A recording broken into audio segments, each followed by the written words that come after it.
Supermassive Games is a company that I first learned about them when they created a little tiny game that I absolutely love on the PlayStation 4, and you probably know exactly where this is going. It was called Until Dawn, and it was awesome, and I loved it. And since then, I've tried a few more other games, like Until Dawn Rush of Blood, the VR one.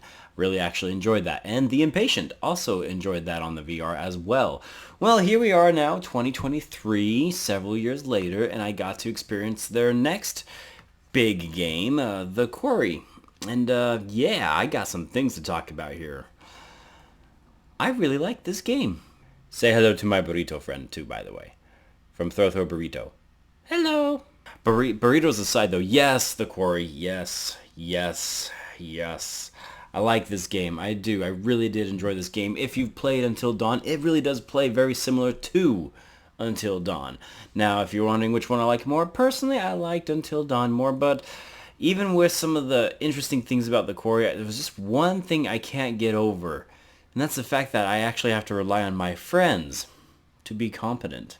Yeah, so the Quarry is a little bit different because while it plays exactly like Until Dawn, where your decisions can impact your ability to keep your characters alive, you also have to have the option of being able to play this online, or as I did, with a friend and pass the controller literally to them and say, you get these 4 characters, I'll take these 4 characters, and let's try to keep them all alive as best as we can.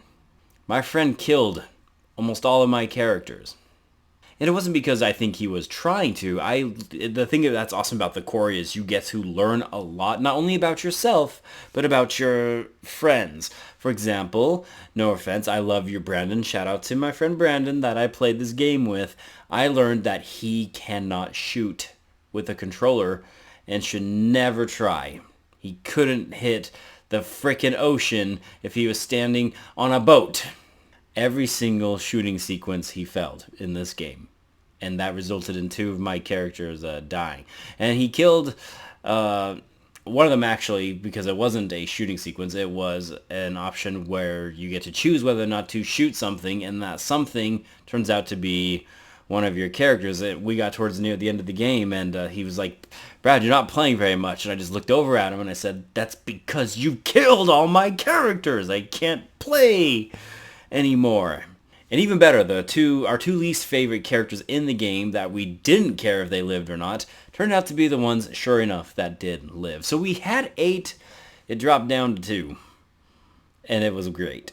And I think that's the thing about the Quarries. There were definitely some issues here, right? The hair particles or follicles or the graphics, whatever you want to call them, they were weird. They would twitch out and stuff. One of the characters' mouths, Emma, way too big for her face. They did not motion capture it correctly or what.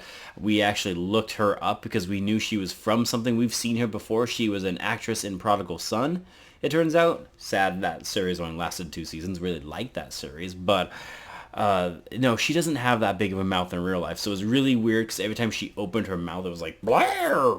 You know, it was really Yoshi style mouth, Kirby style mouth, but on a human. So it looks really weird. And of course, there is some story stuff that's a little bit iffy here or there. It does a good enough storytelling job, and the characters definitely sell me on their acting. There are a few moments where I feel like they could have gone for a little bit more emotion, for example, but all the same, I really like this game. The Quarry, in my opinion, is a game that's not meant to be taken seriously. It's a game that's meant to be played with friends and just to see what their options are. Because I have a feeling that if you play this with 3 or 4 people and you're all taking turns selecting your characters, you will cringe at some of their decisions. Or it's fun just to see people literally stress out and panic over even the simplest of commands. Brandon. I'm just kidding. I love you, man. But it's a good time. It's a good time with friends. I really like these type of games that Supermassive Games is doing right now. I haven't had a chance to try the Dark Pictures Anthology, but coming from a guy that's tried Until Dawn and The Quarry, I can't wait to dive back in. We're actually going to continue playing this game because we want to actually try to, keep some more people alive. Or heck, maybe we'll just try to kill them all, which kind of is a really good time I discovered after I did that in Until Dawn. So I'm looking forward to continuing my time in the Quarry.